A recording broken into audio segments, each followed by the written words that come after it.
여러분 방금 영상에서 보신 대로 오늘은 대림절 첫 번째 주일입니다. 대림절의 대자는 기다린다 하는 기다릴 대자고요. 림자는 이말림자입니다. 그래서 아기 예수님께서 이 세상에 오신 크리스마스를 설레는 마음으로 기다리는 주간이 대림절입니다. 그래서 이제 크리스마스 전까지 오늘 대림절 첫 번째 주일, 그래서 요 앞에 이제 초가 하나가 되죠.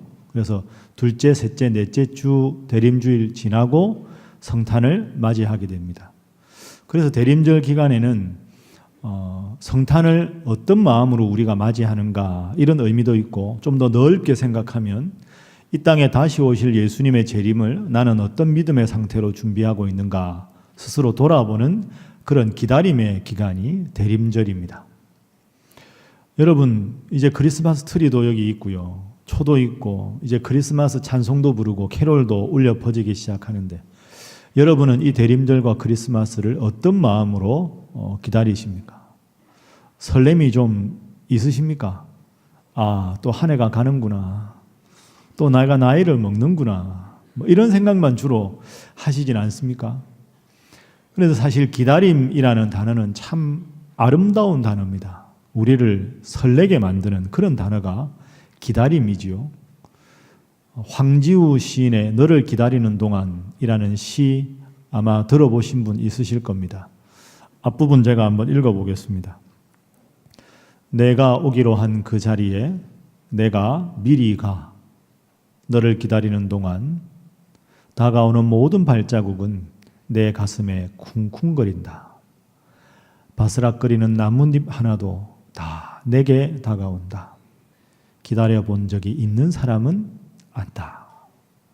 참 아름다운 시라고 생각합니다. 기다림이 주는 설렘과 약간의 긴장과 흥분, 그걸 참 아름답게 묘사했습니다.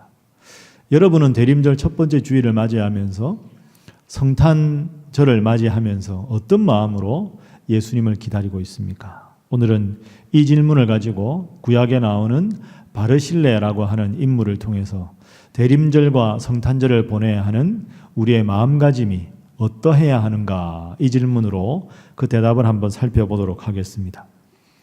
자, 먼저 지난주에 우리가 함께 묵상했던 다윗 왕 이야기를 돌아가서 바르실레가 어떤 인물인지를 한번 살펴보겠습니다.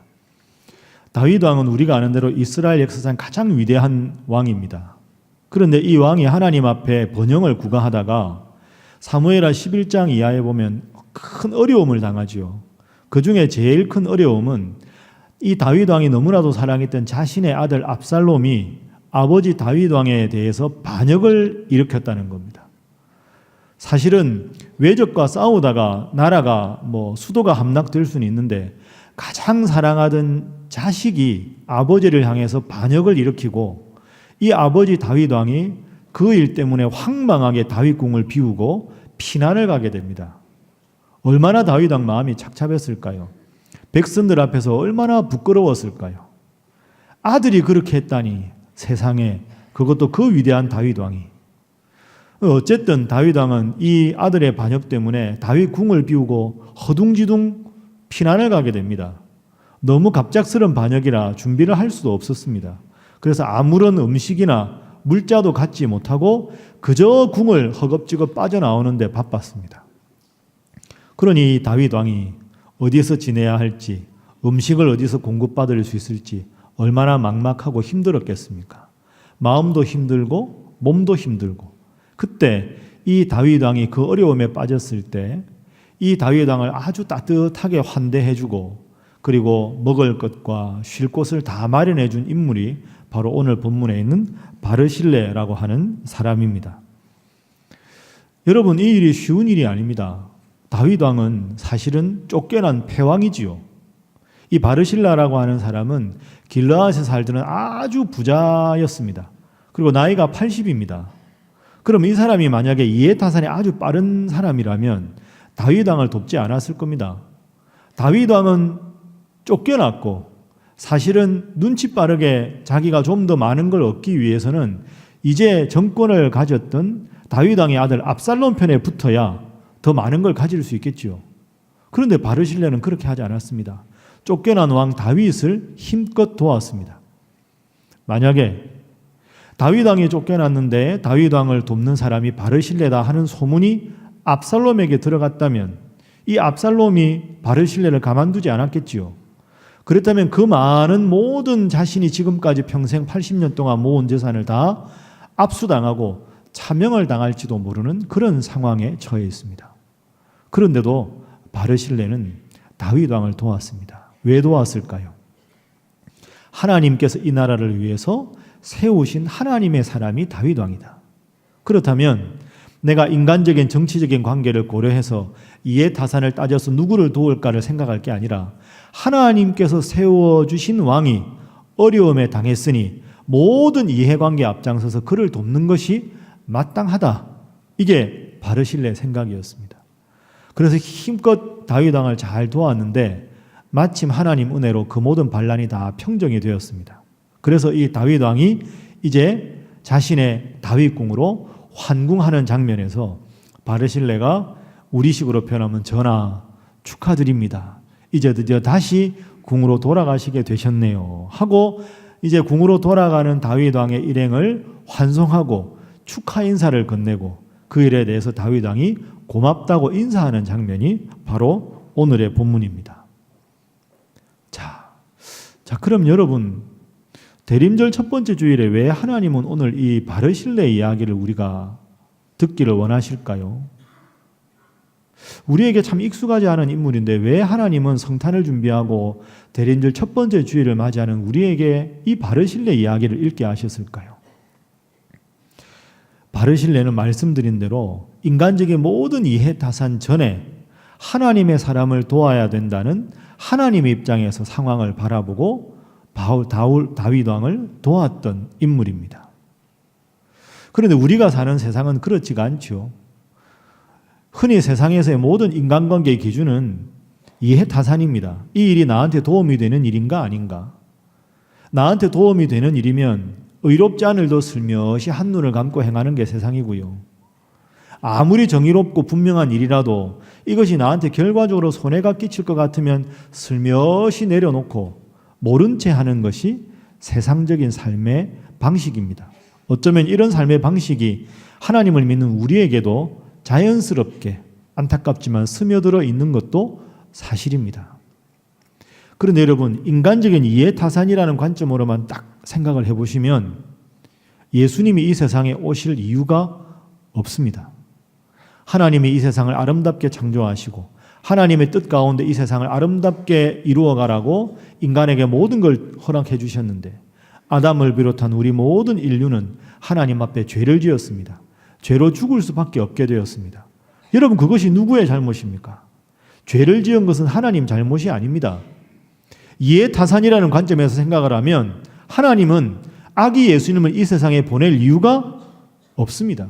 그래, 나는 이 세상을 선하게 창조했는데 너희들이 이렇게 세상을 망가뜨렸으니 내가 너희를 심판하리라 이렇게 생각할 수 있는 거죠. 그러나 그럼에도 불구하고 우리를 사랑하셔서 그 낮고 낮은 천한 말구유에 예수님을 보내주신 것이 대림절의 의미고 성탄절의 의미인 것입니다. 자, 그렇게 생각하면 오늘 본문의 바르실레는 아기 예수님을 닮은 사람입니다. 정치적인 고려 이전에 인간적인 이해타산 이전에 하나님께서 세워주신 이 왕의 어려움에 빠졌으니 내가 가진 모든 것을 다 동원해서 이 다윗 왕을 도와야 하겠다. 이 아름다운 마음이 바로 대림절 첫 번째 주일을 맞는 우리에게 주시는 하나님의 교훈인 거죠. 너는 아기 예수의 탄생을 어떤 마음으로 맞이하고 있느냐? 그럼에도 불구하고 죄로 죽을 수밖에 없음에도 불구하고 모든 이해타산 이전에 나는 너를 사랑해서 아기 예수를 보냈는데 너는 어떤 마음으로 이 성탄을 맞이하는가? 바르실레의 모습을 통해서 새롭게 스스로를 돌아보면 좋겠다. 이게 하나님께서 오늘 바르실레 이야기를 우리에게 들려주신 교훈이 아니겠습니까? 사랑하는 여러분, 그럼에도 불구하고 우리를 사랑하셔서 아기 예수님께서 성탄의 기쁨으로 우리를 찾아주셨습니다. 이 교훈을 마음속 깊이 새기시고 하나님을 믿는 우리가 세상과는 달리 나의 이해득실과 이해타산 이전에 사랑해야 될 사람을 마땅히 사랑하고 품어주어야 할 사람을 마땅히 품어주는 그런 아름다운 성탄의 기쁨과 평화와 사랑이 우리 사랑하는 신일의 모든 성도들에게 넘치기를 주님 이름으로 축복합니다. 자, 우리 옆에 분들과 인사 한번 하겠습니다. 따뜻한 사랑으로 성탄을 맞이하시기 바랍니다. 다시 한번 하겠습니다. 잘 하실 줄 믿습니다. 하겠습니다. 자, 이제 두 번째 장면으로 한번 넘어가 보겠습니다. 여러분, 제가 이 질문을 한번 드리고 싶습니다. 진정한 환대, 바르실레가 다윗 왕을 섬겼던 그 진정한 환대하고 우리가 흔히 말하는 동정, 불쌍한 사람 도와주는 것, 이게 어떻게 다를까요? 가만히 생각해 보면 이 두 가지는 비슷한 모습 같지만 근본적으로 다릅니다. 바르실레가 다윗 왕을 도와준 것, 진정한 환대, 진정한 나누면 나누는 사람과 도움을 받는 사람의 눈높이가 같습니다. 내가 높기 때문에 힘들고 어려운 사람을, 낮은 자리에 있는 사람을 도와준다. 이건 환대가 아니지요. 나눔이 아닙니다. 나와 똑같은 눈높이에서 상대방을 존중하는 마음으로 섬기는 것, 그게 진정한 환대. 오늘 본문의 바르실레가 다윗 왕을 섬겼던 모습이지요. 불쌍해서 도와준다 하는, 동정한다 하는 것은 내가 좀 더 많이 가졌고 내가 좀 더 높은 지위에 있으니 나보다 처지와 형편이 낮은 사람을 도와준다. 이건 섬김과는 다른 동정입니다. 그런 의미에서 아주 다른 것이지요. 자, 오늘 본문에 여러분, 다윗 왕이 여러분이라고 한번 가정해 보십시오. 바르실레가 얼마나 고마웠을까요? 참, 왕인데 어디 거처할 곳도 없는데 그 바르실레가 다른 두 사람과 더불어 모든 걸 다 마련해 주고, 이제는 압살롬의 반란이 다 마무리가 되고 다윗 왕이 이제 다윗 궁으로 다시 돌아가게 됩니다. 그때 다시 이 80세나 된, 지금도 80세면 장수하시는 분들인데 지금부터 3000년 전에 80세 노구를 이끌고 이 바르실레가 고향을 떠나서 요단강가로 이 다윗 왕에게 환송 배웅 인사를 하러 왔습니다. 얼마나 다윗 왕이 고마웠을까요? 참 바르실레가 훌륭한 사람이다, 이런 마음이 들었겠지요. 그래서 이 다윗 왕이 고마워서 바르실레에게 이야기를 합니다. 자, 그 말하는 장면이 오늘 본문의 33절에 나옵니다. 자, 화면 보면서 우리 함께 한번 읽어보겠습니다. 시작. 왕이 바르실레에게 이르되 너는 나와 함께 건너가자. 예루살렘에서 내가 너를 공궤하리라. 아멘. 왕이 파격적인 제안을 합니다. 바르실레, 나와 함께 예루살렘으로 가자. 내가 거기서 너를 이제 도와주겠다. 여기서 너가 나를 도와줬으니 내가 너를 도와주겠다. 여러분, 딱 계산 나오면 야, 이 얼마나 행운입니까? 왕이면 그 나라에서 제일 높은데 가장 국력이 커져 있을 때가 다윗 왕인데, 그 다윗 왕이 예루살렘 내 궁으로 돌아가자. 내가 지금부터 너를 도와주겠다. 그럼 지금까지 도와준 것에 비해서 어마어마하게 많은 걸 다윗 왕이 주겠다는 것 아닙니까?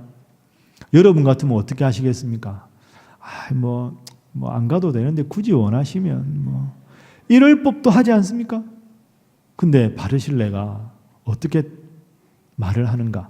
34절 이하에 나와 있습니다. 요약하면 이렇습니다. 우리 식으로 표현하면, 전하, 호의는 참 감사하오나 제가 이제 나이가 80인데 살면 얼마나 더 살겠습니까? 저는 왕께서 안전하게 돌아가시는 것만 보는 것만으로도 좋습니다. 저는 이제 나이가 많아서 좋은 거 나쁜 거 별로 좋은 거라고 좋고 그렇지도 않습니다. 그냥 기쁘게 돌아가시고요. 저는 고향에서 부모님 무덤 곁에 묘자리 하나 만들고 그 곁에서 편안하게 여생을 보내다가 하나님께 가겠습니다. 이렇게 이야기합니다. 정말 사심이 없는 사람이죠. 하나님의 사람 다윗 왕을 도와주었다는 그 자체로만 기뻐하고 만족한다. 이렇게 이야기를 합니다.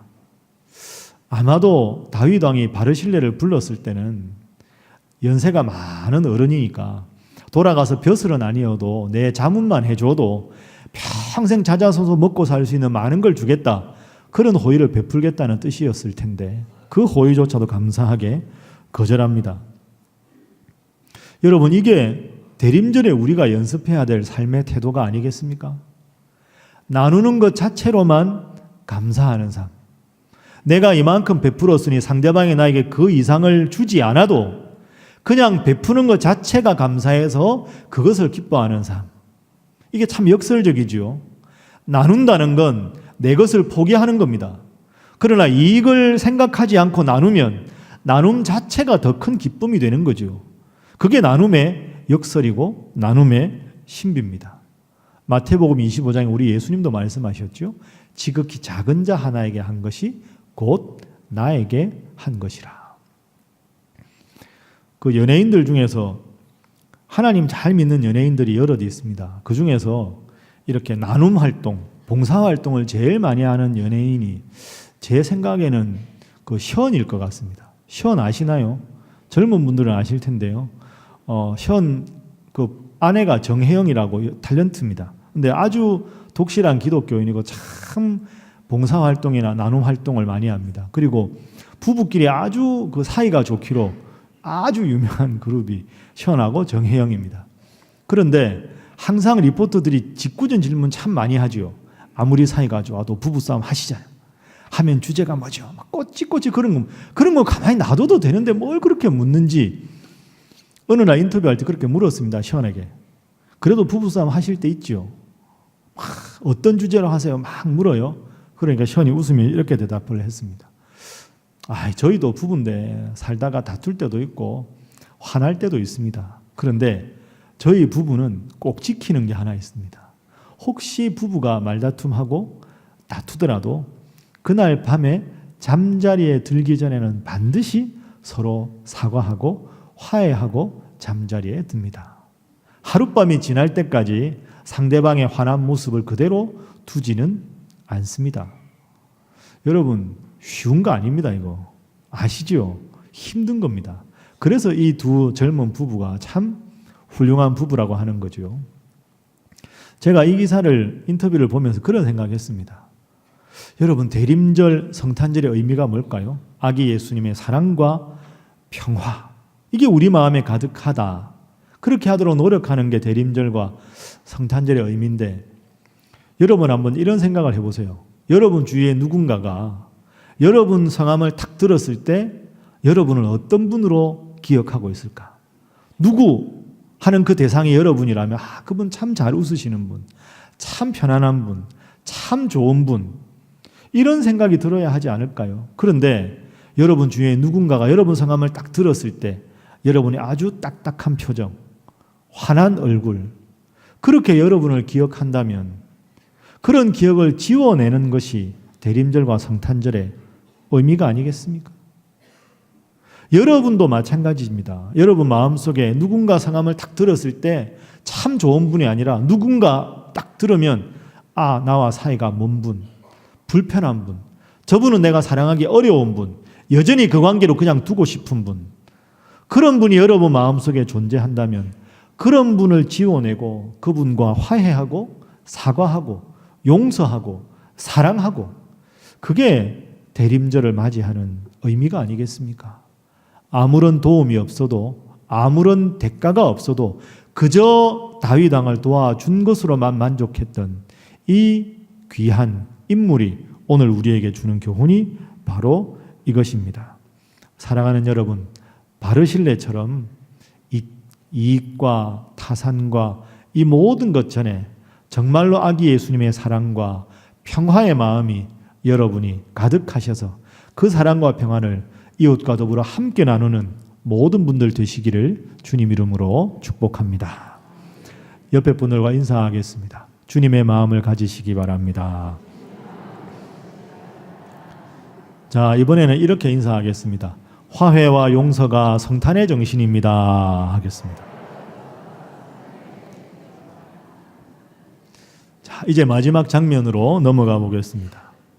이제 바르실레와 다윗 왕이 이제 안녕하는 장면인데요. 서로 이제 헤어지는 장면인데 37절에 보면 바르실레는 황궁하는 다윗 왕에게 한 가지 말을 합니다. 자, 무슨 말을 하는지 37절 한번 보시죠. 자, 30절 함께 읽습니다. 시작. 청하건대 당신의 종을 돌려보내옵소서. 내가 내 고향 부모의 곁에서 죽으려 하나이다. 그러나 왕의 종 김함이 여기 있사오니 청하건대 그가 내 주 왕과 함께 건너가게 하시옵고 왕의 처분대로 그에게 베푸소서 하니라. 아멘. 여러분, 한 사람 이름이 등장하지요. 이름이 뭡니까? 김함. 김함이 누굴까요? 바르실레 아들입니다. 이게 뭘까? 이런 생각 드시지요. 제가 지금까지 사심없이 다윗 왕을 도왔다고 다 이야기했는데 마지막 순간에 제 아들이 하나 있습니다. 김함이라고. 왕이 좀 데리고 가서 좀 잘 해주십시오. 아이고, 마지막에 이거 인사청탁하는 거 아닌가? 이런 생각이 얼핏 들 수가 있습니다. 그런데 여러분, 그렇지가 않습니다. 이 바르실레가 자신에게 이익을 다 거부하면서 은근히 아들을 맡기는 그런 인사청탁하는 게 아닙니다. 37절 다시 한번 말씀을 보시면, 자, 이렇게 말해요. 왕의 처분대로 그에게 베푸소서, 이렇게 말했습니다. 왕이여 제가 부탁하오니, 이렇게 말한 게 아니라 왕의 처분대로 그에게 해 주십시오. 처분대로라는 말은 히브리어로 보면 토브라는 단어입니다. 이 토브라는 단어는 영어로 번역하면 굿입니다. 굿. 왕이 쓰시고 싶은 대로, 왕이 좋은 대로 알아서 하십시오. 이런 뜻입니다. 그러니까 다윗 왕이 뭐라고 이야기했을까요? 자, 38절 한번 보십시오. 38절에 다윗 왕 이렇게 말합니다. 김함이 나와 함께 건너가리니 나는 내가 좋아하는 대로 그에게 베풀겠다. 그래, 알았다. 내가 김함을 데리고 가마. 자, 그러면 이 장면은 인사청탁이 아니고요. 왕이시여, 왕이 보시기에 좋은 대로 알아서 하십시오. 제 아들 보내겠습니다. 제 아들에게 좋은 자리 주십시오. 이 뜻이 아닙니다. 여러분, 바르실레가 왜 이런 부탁을 했을까요? 왕이시여, 제가 80년 인생 살아보니 제일 중요한 게 하나님 잘 믿고 하나님 뜻대로 사는 겁니다. 왕이 이렇게 피난길에 있는 어려움을 당해도 하나님이 여전히 왕을 사랑하셔서 다시 궁으로 황궁하게 하셨으니 제 아들을 데리고 가서 왕이 쓰시고 싶은 대로 다 알아서 쓰시되 왕이 하나님을 얼마나 사랑하시는지 그 모습을 제 아들로 하여금 보게 해 주십시오. 하나님 잘 믿는 제 아들로 만들어 주십시오. 이런 뜻입니다. 그리고 여러분, 정말로 바르실레가 이해타산이 앞선 사람이면 아들을 부탁하지 않습니다. 왜요? 지금 다윗 왕이 황궁하면 어떤 일이 벌어질까요? 과거처럼 기세등등한 다윗 왕이 아닙니다. 아들이 반역을 일으켰기 때문에 왕궁도 아주 어수선하고 정적들이 아주 많습니다. 한 번 반역이 일어났으니 또 어떤 반역이 더 일어날 가능성도 있겠지요. 다윗 왕의 위력은 과거와 같지 않습니다. 그러니까 아들을 보내는 이유는 왕이시여, 돌아가도 전국이 혼란하고 어려울 수 있습니다. 그럴 때 필요하신 대로 제 아들을 알아서 써주십시오. 그래서 왕의 안위를 도모하는데 제 아들이 도움이 된다면 그렇게 하십시오. 이게 소극적인 뜻이고요. 적극적인 뜻은 왕이시여, 제 아들을 보냅니다. 제가 아들을 보냈다는 말씀은 제가 늙어 죽을 때까지 왕을 위해서 충성하고 봉사하겠습니다. 왕과 저는 이제 하나의 동지입니다. 앞으로도 또 다른 어려움이 있을 때 제 모든 걸 다 동원해서라도 왕을 돕겠습니다. 이런 뜻이 바르실레의 숨은 의도입니다. 다윗 왕이 참 고마웠겠지요. 여기서 도움을 받은 것도 고마운데 아들을 보내서 왕의 처분대로 쓰십시오. 제가 앞으로도 늘 왕을 곁에서 돕는 충신이 되겠습니다. 멀리 있지만 왕의 마음과 제 마음이 같은 마음입니다. 이렇게 말합니다. 다윗 왕이 참 기뻤습니다. 그래서 성경 이제 사무엘 하담 열왕기상인데요. 다윗 왕이 죽기 전에 유언을 하지요. 다윗 왕의 뒤를 이은 이 솔로몬 왕에게 유언을 할 때 이에 대한 유언을 합니다. 자, 한번 보시죠. 열왕기상 2장 7절 말씀입니다. 자, 화면 봅니다. 함께 읽어보죠. 시작. 마땅히 길르앗 바르실레 아들들에게 은총을 베풀어 그들이 내 상에서 먹는 자 중에 참여하게 하라. 내가 내 형 압살롬의 낯을 피하여 도망할 때 그들이 내게 나왔느니라. 아멘. 자, 여러분, 그러면 김함이 다윗궁으로 돌아가서 어떻게 했을지 눈에 선하지요. 다윗 왕이 죽을 때까지 그 아들이 아버지처럼 열심히 다윗 왕을 도운 겁니다. 그래서 다윗 왕이 그게 너무 고마워서 유언을 할 때 솔로몬 왕에게 바르실레의 아들들을 꼭 챙겨라. 왕과 왕자들만 밥을 먹는 식탁에 바르실레 아들들을 반드시 함께 먹게 해라. 저런 내가 가장 힘들고 어려울 때 나를 도왔던 사람들이다. 그 아버지의 그 아들입니다. 바르실레도 김함도 참 훌륭한 하나님의 사람들이었습니다. 여러분 이제 12월입니다. 연말에 약속 많으시죠? 바쁘시죠? 제일 바쁠 때가 연말 아니겠습니까? 식사 약속도 많고 한 해 정리할 것도 많고. 제가 아주 존경하는 교계 이제 하나님 곁에 몇 해 전에 가셨던 훌륭한 목사님이 계신데요. 그 큰 교회를 아주 잘 하셨던 목사님인데 그 목사님에 관한 이런 일화가 있습니다. 저도 그렇지만 그렇게 크게 목회하시는 분들, 연세가 많은 분들은 얼마나 바쁘겠습니까? 그런 분들은 한번 설교 부탁을 하려고 해도 6개월, 1년 최소한 전에 부탁해야 될 정도로 바쁜 분인데 이분이 그분의 가장 가까이 있는 그 비서 역할을 하는 부목사님을 불러서 이렇게 말씀을 하셨답니다. 목사님, 저하고 제일 친한 어느 목사님하고 며칠 안으로 빨리 만나서 이 식사할 수 있는 약속을 좀 잡아주세요. 담임 목사님 시키니까 부목사님이 예 알겠습니다 하고 나오면서 걱정이 태산이에요. 다들 너무너무 바쁜 분들인데 야 이분들하고 조만간에 약속을 잡는다는 게 얼마나 힘든 일일까. 너무너무 걱정스럽게 전화를 드렸어요. 담임 목사님 성함을 대면서 목사님 좀 이렇게 만나셨으면 합니다. 그랬는데 아주 신기하게 그 다 바쁜 분들이 2, 3일 후에 약속을 정확하게 함께 잡았다는 거예요. 그래서 그 약속을 다 쉽게 잡고는 다시 이제 담임 목사한테 보고를 하는 거. 목사님 참 잘 됐습니다. 다 바쁘신 목사님들인데 다 약속을 잡아서 3일 후에 어디서 만나기로 했습니다. 참 잘 된 일입니다.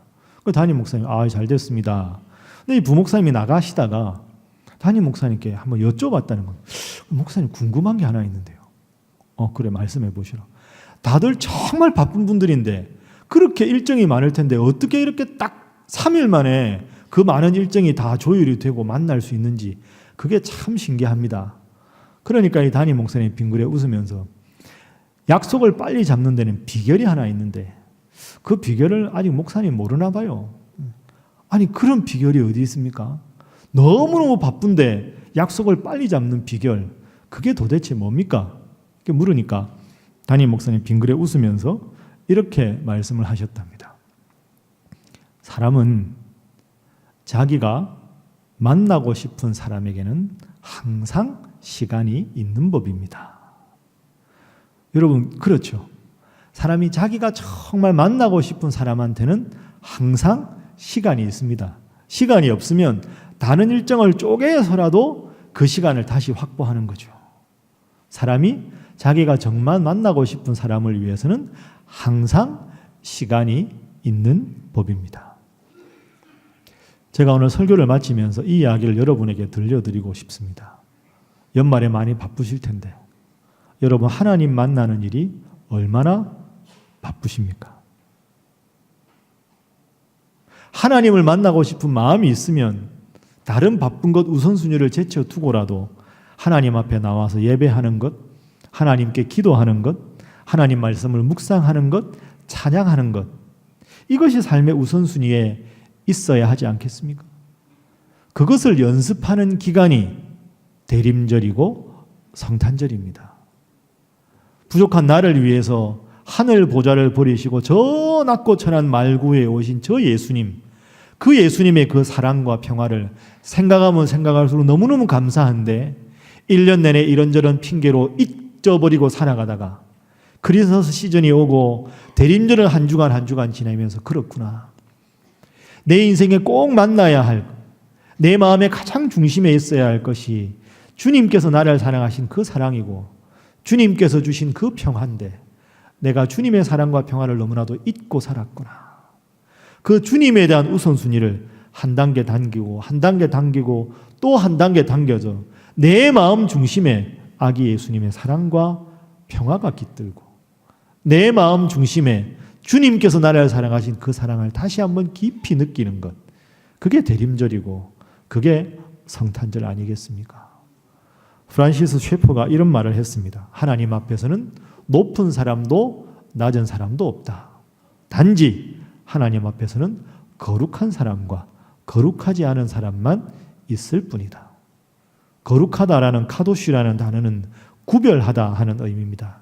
내 삶의 가장 소중한 시간을 구별해서 하나님께 드릴 수 있는 마음을 가진 사람, 그 사람이 거룩한 사람입니다.